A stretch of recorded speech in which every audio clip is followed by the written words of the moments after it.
Skip it up and that up. What's going on, ladies and gentlemen? This is Rich of Review Tech USA, and this is why skinny jeans have become so popular.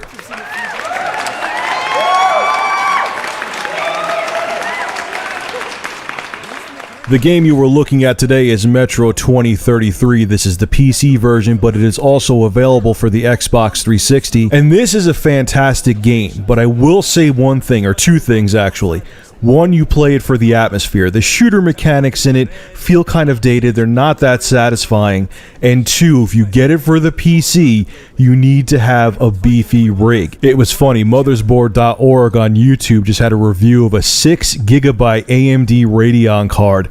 Beefy diesel top of the line card, and he tried to spread Metro 2033 across 3 monitors and an ultra high resolution. You're thinking, okay, DirectX 11 game, but it's from 2009, earlier game, brand spanking new high-end video card. He should be able to use 3 monitors no problem.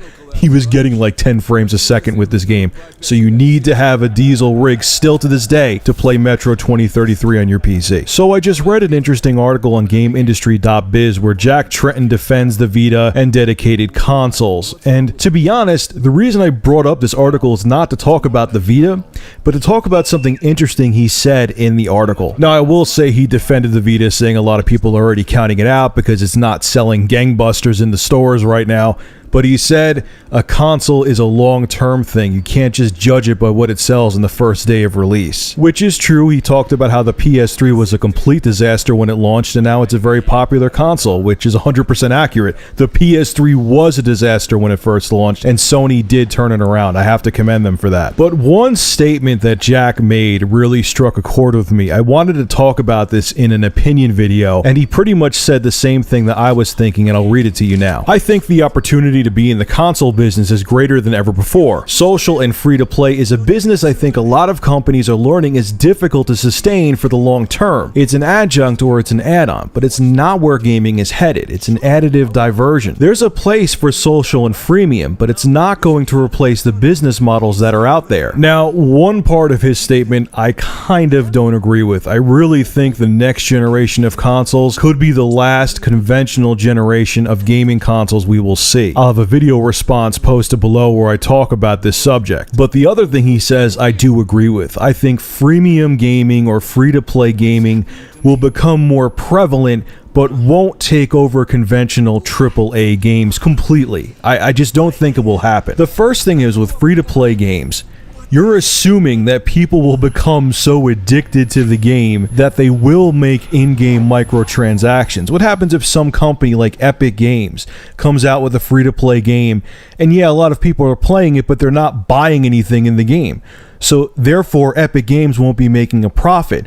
Whereas with a conventional game that you buy through Steam, where you go to GameStop and buy, you're giving money up front. The company got their pound of flesh from you. Whereas with free-to-play games, they're hoping that you'll buy something. And I don't think, like, say every developer out there went over to free-to-play, it would become a flooded market just like the AAA game market, and companies would still end up closing their doors because they'll realize the hard way that not every single developer can switch over to the free-to-play format and make a killing. Secondly, people are still going to want that AAA experience. Now, I know a lot of developers say, oh, we can give that with free-to-play. Look at Blacklight Retribution. Look at Tribes Ascend. We're giving you that AAA experience.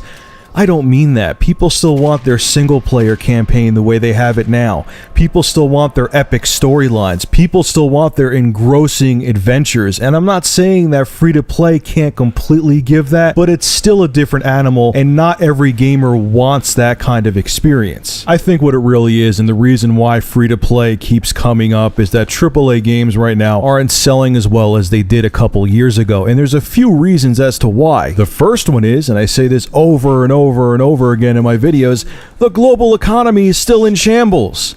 People don't have money to buy every single game that comes out, so they only buy a couple or none at all and just wait for the games they really want. People rather keep their lights on than play a video game, because if you don't have electricity, you can't play video games anyway, so they'll skip out on buying every single AAA title. The second reason is because of sequelitis. Every game is a carbon copy of its predecessor or a carbon copy of another series, and people are losing their excitement and interest over game franchises that were blockbuster series a few years ago. So my message to developers is if you don't innovate, people will stop buying because they get bored, and we're seeing that right now. And last but not least, and this is a long shot, is that the Wii U is coming out. The Wii U is a symbol of the next generation, so people may be looking at their 360s and PS3s and thinking, next generation is right around the corner, so instead of keep on investing in this current generation, my PS3 or 360, I should save my pennies and get the Wii U or wait till the Xbox 720 or PS4 come out. That could be another reason console games aren't flying off the shelves at the moment. So the bottom line is, I agree with Jack. I think free-to-play gaming will be a part of the industry, but it won't take over the entire gaming industry. There will always be millions of people who want that action-packed AAA adventure. I just don't think we need to have as many AAA games being released each year. It's flooding the market, and that's why a lot of companies are hurting. So what's your take on what Jack had to say? Do you disagree with him and think that free-to-play games will take over the gaming industry? Or do you think there will always be a place for AAA games? Make sure to rate, comment, favorite, and subscribe, and if you have an interesting news story you would like me to discuss, private message me with a link to the article on YouTube, and if I use your news story, I will give you a shout out in the video and feature your YouTube channel in the description.